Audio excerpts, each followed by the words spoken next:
Where's the music? Oh, yeah. Cheers. Yeah, cheers. Episode 106 of the Joel Fleischman Happy Hour podcast. We have Joel Fleischman and Father Mike Bertram here today. Father, thanks for joining us. Thank you for the invitation. I look forward to this time with you. Yeah, I appreciate you sitting down. So we were just chatting before we got on air here. Father Mike grew up in the Holy Land, grew up just outside or right by St. Peter, went to St. Lawrence Seminary in Mount Calvary, and then actually attended UW Oshkosh as well. So all around the area here. And then The Harvard of the Midwest. Yes, the Harvard of the Midwest and UW Very Oshkosh. nice. And you've been down in the Milwaukee area for how many years now? Just over 20 years now. I just passed that 20-year mark. I was pastor of St. Francis of Assisi Parish for 19 and a half years. And then I was overlapping ministries. While still pastor of St. Francis, I became the director of Capuchin Community Services. That ended, the parish piece ended December 1st. So now I am full-time director of Capuchin Community Services. Okay, well, congratulations on that. Thank you. For those of us that are maybe active Catholics like me, but aren't that educated, and as many of you know, swear like a sailor sometimes. Sorry, Father Mike, pray for me. And I understand. Yeah, that's nice of you for understanding. Continue praying for me. Thank you. Sincerely. You are a Capuchin priest, and a couple of quick questions that I'm always love to hear, and I kind of know the answer, but I'd love to hear it from you. I don't know. The first question would be, how are you called to that? Because it's such a unique calling and such a blessed gift and a sacrifice that you make. And then can you explain what a Capuchin priest is? Because it's a little different than the white collared, traditional priest, Yes. slightly. The Capuchin's quite a different order and a very unique calling. Sure. Let me explain Capuchin first of all. Yes, we are Franciscans. To be a little bit more accurate and maybe complete in our description, we are Capuchin Franciscan friars. Friars, that throws some people off. Friars is a genetic word that can apply to a Capuchin priest or a Capuchin brother. Capuchins, as I mentioned, are a branch of the Franciscan order. You have friars, priests, and brothers who are Franciscans, and their initials at the end of their name would be OFM, meaning Order of Friars Minor. You find them in Pulaski, Wisconsin. You find them in Franklin, Wisconsin. Then there was a breakoff group, a reform historically. And then there was another group of Franciscans that formed, and they are known as the conventual Franciscans. And many Milwaukeeans would know conventual Franciscans from St. Joseph's Basilica. A slightly different habit. Sometimes we call the conventual friars the Black Franciscans because their habit is so dark, it's almost black. And then as history would have it, and as church and human beings would have it, there was another reform movement, always trying to go back to the ideal of St. Francis of Assisi. And that was the Capuchin Franciscans in the early 1500s. And we have a slightly different habit as well. The long hood that's part of our habit is actually called the capuche. And that's where part of our name comes from, the Capuchin Franciscan friars. Some have said that Capuchin is also a derivative of an Italian word that means poor little ones. And St. Francis was always looking to serve the poorest of the poor in his time. After that, the Pope kind of like shut us down and said, all right, you guys, stop your squabbling. If you got a difference, work it out, but I'm not going to create any more orders. So you generally have three main Franciscan families of men: Franciscans, conventual Franciscans, and the Capuchin Franciscans. I was fortunate enough to grow up in St. Peter, which is just down the road from Mount Calvary, where we still have a high school seminary, St. Lawrence Seminary in Mount Calvary, Wisconsin. What was probably an even just east of Fond du Lac, and which is known as the Holy Land regionally because of all the small towns named after saints. Exactly. If you ask the Holylanders, they might give you different reasons, but I think that's the actual reason. Yes. Mm-hmm. I really became more familiar with Capuchins as my first cousin was a Capuchin friar. And my family was a religious family. I'm very faith-filled. I'm grateful to my mother and my father and my siblings for the faith that we had as children and grew up with. My cousin was a real model as I was growing up. And so he was something of a mentor for me to look up to. as I was going through grade school and throughout high school. And he was ordained in 1968. That was really kind of an impetus for me to not only go to St. Lawrence Seminary, but also to consider becoming a Capuchin friar myself. Father Mike, I know just in looking a little bit of the kind of your bio stuff over, when you went to UW Oshkosh, I believe you went for education, correct? I did. So at what point did you kind of decide to kind of go? I mean, obviously you're just talking about your cousin being a Capuchin friar and kind of a mentor to you. At what point did you feel like that was the route you were going to go long term? While I was at Oshkosh, I was actually a resident of a college program that the Capuchins were operating. So the desire was always there, and it still continued with me throughout college. When I graduated, and this is kind of an interesting piece of my life, I applied to the Capuchin order twice. Once when I was 20, and again when I was 23, and I was turned down both times. And at that point, I had been with the seminary and with Capuchins for some 9 years, high school and college. And the recommendation kindly was that I step outside of formation. It was the Capuchin's kind way of saying, you really need to leave. And I look back on that now, and I see what an important move that was for me in my life. I truly believe sometimes God has to really jolt us in an almost violent sort of way. And that was a really hard moment of my life. But I look back on it now, and I see how it was God's direction, how it was a grace-filled moment, because I needed to grow up in some aspects, in some ways. And unfortunately for me, I needed to be really shaken up in order to do that. And I think God did that through the Capuchins by turning me down. So I taught school for 3+ years at St. Cloud, Wisconsin, little Catholic school.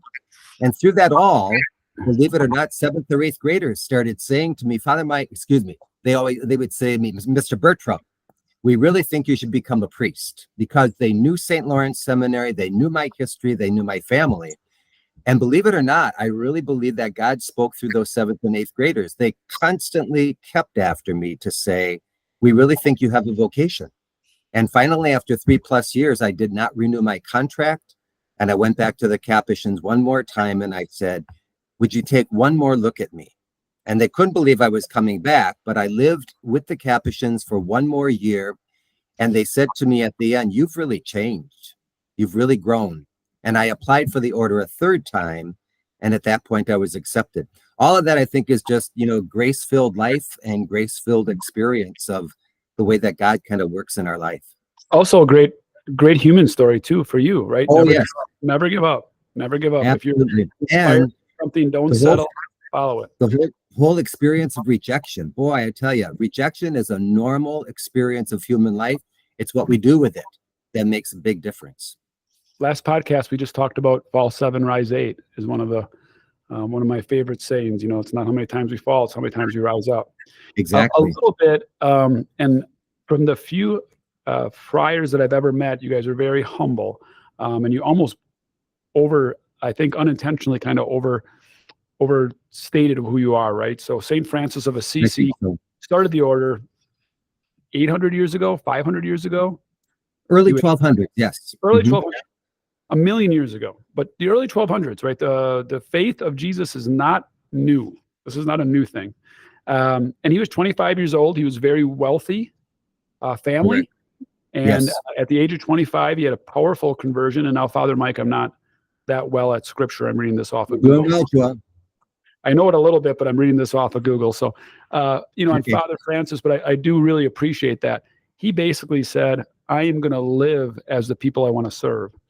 So, and I believe you take the same vow of, it's not just becoming a priest, you also take a vow of poverty, which again, today's society and even societies in the 1200s, that's a very difficult thing. I mean, you truly, the vow of poverty means that outfit you have is the outfit you have, which is that brown, simple attire. And then you are a sandal wearer as well, correct? Or do you guys wear shoes? That's right. Mm-hmm. Right. So I know locally here in Kewaskum area, we had Father Pesh. And I always served with him. He was a really wonderful guy. Mm-hmm. Very, very unique guy. And, we raised a few $1 million for a Holy Trinity parish. And I know his, I won't give the dollar amount or anything like that, but he gave a donation to that project. And although it was one of the more smaller ones, I think it was the greatest one, because when you live in poverty, any money at all is just such a sincere, graceful gift. And you guys all live that. And you really actually just live day to day on your money, right? I mean, you just have such few possessions. I guess could you just expand on that a bit? And I know it's probably hard for you. That's not something you guys really are encouraged to, celebrate very much. But could you explain that to the average layperson, please? Sure. I think there's two thoughts that come to mind as you bring that up, Joel. One is historically, one friar in every community was assigned the ministry of quaestor. And the quaestor went out into the public to simply beg for bread and beg for alms so that it would provide for sustenance for the friars living in the monastery and the friary itself. So you're right.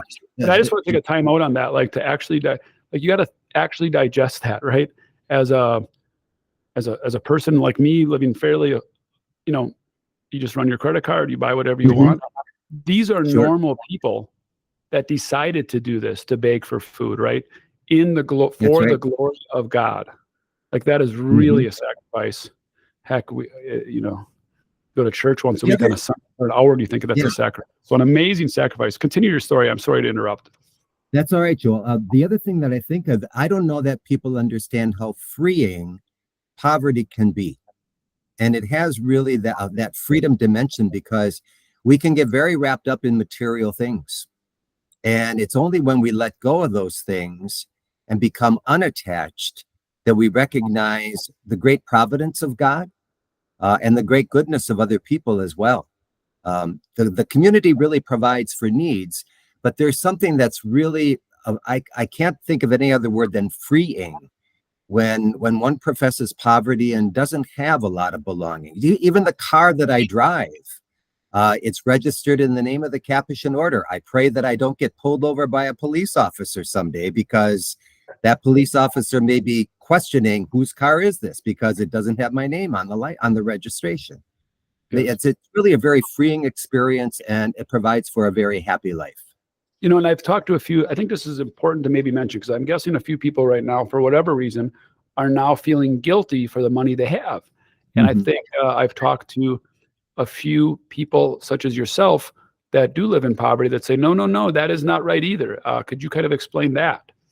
I believe it's important, regardless of status of life, that we do the best that we have with what God has given us. I think that's most important. Some have been blessed with great goods and great resources, others not. Whatever we have, I think it's up to us to be generous with one another, whether that be in material things or whether that be in personal qualities and traits that we share with one another, like generosity and gratitude. When I'm at the St. Ben's meal at the nighttime, I certainly remind our guests, you also give to us. You come with expressions of gratitude and generosity that can't be measured in terms of monetary value or material needs. So I think that it's really a question of what we do with the resources and blessings that God has given us. Yes, I think God only knows you, and only God knows in your heart your true intent, right? Correct. I think that will be something that is going to be questioned at the pearly gates. I truly believe that. So that's in part of your life review in heaven. But God is good. God provides. God has mercy, thankfully. So I don't think we should guilt ourselves either. If we do have means. And I think that's maybe sometimes we guilt ourselves so much that we feel like we're uncurable. And just a reminder that that's not true either. I totally agree with you. Thank you, Father. Geez, I'm speaking, this guy's way more wise than me. So, because there's a reason you're here. So that was so wonderful to share. Thank you. And thank you for being who you are. You're inspiring. There's a reason you're here, though. We were talking and I said, Father, why don't you come on the podcast and explain your current vision and passion and what you're working on? So I guess for everybody listening in or watching, could you please explain that? Sure. Be happy to do that. And thanks again for the opportunity. As Director of Capuchin Community Services, first of all, a lot of people wonder, well, what is that? What that is two different sites for ministry in the city of Milwaukee. One is the House of Peace, located on 17th and Walnut, started in 1968 by one of our Capuchin friars, Brother Booker Ash. And the other is the St. Ben's Meal and Ministries, which is down on State Street between 9th and 10th, right in the downtown of Milwaukee. Both sites fall under the umbrella of what we call Capuchin Community Services, and I'm the director of both sites. So I go back and forth. I have a site manager at each so that they can take care of all the day-by-day, hour-by-hour operations. I visit both sites to see how I enter in and what I need to do for either and both of the sites at any given time. We try to provide direct services to the poor. The House of Peace addresses people's needs. Folks who have a place to stay. They might have an apartment, maybe they're lucky enough to have a home, or they're simply just living with someone, but they've got a place to stay. And so we offer boxes of food, bags of food. We have a clothing department. We have a healthcare clinic. We've got different sources, legal services provided through Marquette University, basic needs for people in their own particular plight, if you will. St. Ben's really addresses a population that's largely homeless. So there, the services are slightly different. For example, we offer an evening meal, beautiful full meal, free of charge, because people don't have a place to stay. They're homeless. And besides that, we offer certain services like laundry services and showers because folks need that to live. We offer haircuts. We offer eyeglasses. We offer bus passes. More recently, we started up something called Community Court, which can address any fees or fines that someone may have. And community service is given by a judge in lieu of the fines. If the community service is completed, their fines, their fees are erased. Now they're free to get an ID. They're free to get a driver's license. Just trying to attune ourselves to the life of people on the street and what their needs are. One of those needs that's coming up, and you've talked about one of my passions. I'm a former teacher. And so this coming fall, we're going to be opening an after-school program at the House of Peace. Because as soon as I came on as director back in August of 2022, there was a report that was made. Someone did a study regarding the effects of COVID on our students. And what they found out was that the scores in reading and math were the lowest that we've seen in 30 years. And children of color register even more poorly in terms of those scores. And I remember turning to my site managers. I'm only on the job 1 month. And I said, I don't like to come in like a bull in a china closet, but this is alarming. And I don't think we even have a choice. We have to do something about children's education, or else the numbers that we will see at our doors will just be astronomical. I mean, some of the statistics is that, for example, when a 4th grade student is moved on to 5th grade, but really doesn't meet the mark that we expect of a 4th grade student, when you take that population in their adulthood, 78% will end up in prison or on welfare. Another interesting statistic is that how does the state of Wisconsin calculate the necessary prison space it will need in 10 or 15 years? And the answer to that is you look at 2nd grade reading scores. And it all brings back the importance of those early years of schooling and some of the basic studies that we all enjoyed. So our after-school program is going to address reading and math for kindergarten, 1st grade, and 2nd grade, because all the statistics and reports say you can't start early enough. Recently, I read some report that said reading may be the single one factor that predicts a person's success in life. And I really, truly believe that that's spot on. So we're excited for that for the fall. And I'm looking forward to having children with us, but really helping them in their educational needs. Yeah, a few comments on that. Yeah, I'm an avid reader, as if you would listen to the podcast or know me a little bit, I'm an avid reader. I have an English degree. Thought I was called to be an English teacher. So yes, I agree with that on reading all the world's information is still in books and getting that early start. And then I'm seeing, and what I'm sensing or seeing or reading or studying is, they're just simply pushing kids through. Right. So they're not going to fail them. They're going to push them through. And they're just going to fall so far behind in a very steep cliff. So what we ran into each other, and I called out to you and said, man, this interests me. And Father Mike, you're so gracious. You never really asked me. But I said, what do you guys really need to get this launched? Obviously, it comes down to a dollar amount at some point. God's been very good to Drexel, and we feel called to help in this situation. So explain how you're going to scale this up and what kind of your needs are financially, as well as what is it going to look like and feel like. Sure. Joel, I'm just at the end of putting together some job descriptions. First of all, for an after-school program director, we anticipate 3 teachers for the 3 classes that we're setting up for kindergarten, first grade, and second grade. When it comes to teacher assistants or tutors, we're going to rely upon volunteers. Any number of people have said, boy, Father Mike, count me in on this. I want to really help. If I can take a student aside or a couple of students and just go through some reading exercise, some reading activities, some math activity with them, I certainly want to do that. So we're looking at that, as well as a security person. We want to make sure that these young children are safe as they're going through their classes in the after school program. So I'm just about finished with that, and we're putting it to our HR person to kind of check over all that's needed for the job description, and then we'll vet that out.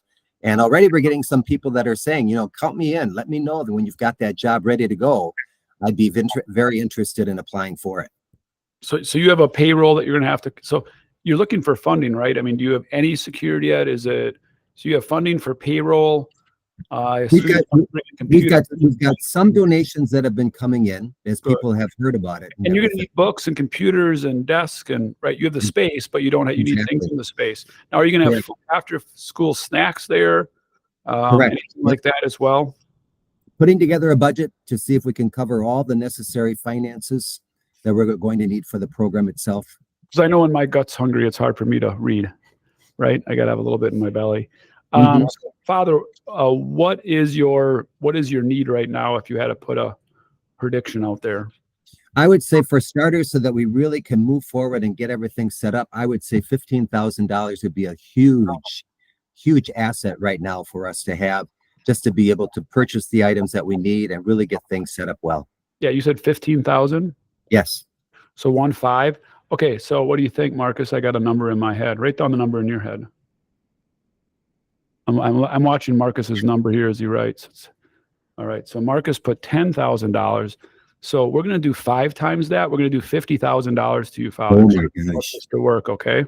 Boy, that's incredible, Joel. Thank you so much. God bless, man. Thank you. That is great. Thank God you. bless you as well. Yeah, so I can't wait to see this fruition. And why don't we do this? There's, donations are usually with an asterisk, as you probably are well aware, right? Mm-hmm. Sure. So why don't we have you come back on when this is all up and running? That'd be great. I'd love to do that and just tell you a little bit of how it's going. Yeah, we'll kind of live through that and wish you the best of this program, because I think it's going to have it's the ripple effect. I love to talk about the Mother Teresa ripple effect, which I'm sure you're aware of. Mm-hmm. Yes. It's doing the smallest things with great love, and that creates the ripple effect. And what a better way, if you open up your Bible at all, right, to help those in need and then to help children. I don't know I don't know how you can hit the bullseye better than that if you listen to Jesus's words. Absolutely. Thank you so much again. And Father, before we ask you the billboard question, there was one thing I picked up on. If you listen to this podcast and if you go back, your tone changed when you talked about the passion that you had for this. You were this big smiles, gracious, fun-loving guy from St. Peter. Mm-hmm. And you started talking about the passion you had. I don't know if you picked up on it, Marcus. He turned into Teacher Bertram, and he was passionate, right? For sure. Yeah. I loved your passion came out. You were stern and you were on it. So that was great to hear your tone change, because I could feel your passion for that as well. So wonderful, wonderful, wonderful. So Marcus, go ahead and ask your last question. So Father Bertram, you have one billboard. It is for everybody to see in the entire world. It could be work, family, anything related. What is one mantra that means something near and dear to your heart that everybody would see? I was wondering what that billboard would look like, and I think just to kind of get the curiosity of whoever might see that billboard, I think I simply would put up Matthew 25, because it's a reference to the 25th chapter of the Gospel of Matthew, and it goes back to, when I was hungry, did you give me food? When I was thirsty, did you give me drink? Joel, you talked about getting to the pearly gates. And I find it interesting that in Matthew's gospel, it's entitled The Final Judgment. And I really, truly believe that when we die and are called to account at the gates of heaven, that's exactly what we're going to be asked. when I was hungry, when I was thirsty, when I was a stranger, when I was in prison. What did we do? And I think that's what we try to do with Capuchin Community Services, is really address those most basic of basic needs, particularly of the poor, but of everyone that comes to us. Well, we're not making the impact that you guys do on a daily basis, but I hope we're a little bit of a conduit from Jesus in the money fashion anyway, so you guys can go on to continue great works. Thank you so much. And we will pray for you tonight before we sleep, I promise. Oh, thank you. That's Okay. greatly appreciated as well. Great. And if you can stick on, we'll get the address and details where we can send that, okay? Great. Thank you so And much. if anybody else wants to help out, Father, and you're Mhm. listening and saying, how do I help? How do I send more money to the Capuchins? How do I get involved? Where do I send them, Father? If they were to go to our website, Capuchin Community Services, I know the word Capuchin is a little foreign, but if they can find that on the website, we have a donate button that people can use. That helps both the House of Peace and the St. Ben's Meal Program. And this is not one of those things where 98% goes to marketing a corporate office, as you can tell. I'm No. guessing the money you send will No, go it certainly to does not. I think we can all get that from you. So that's wonderful. Okay. Thank you again. And if you could just stick on, thanks for coming on. Appreciate will. you. All Thank right, you very much. 106 was a good one. Peace. 106.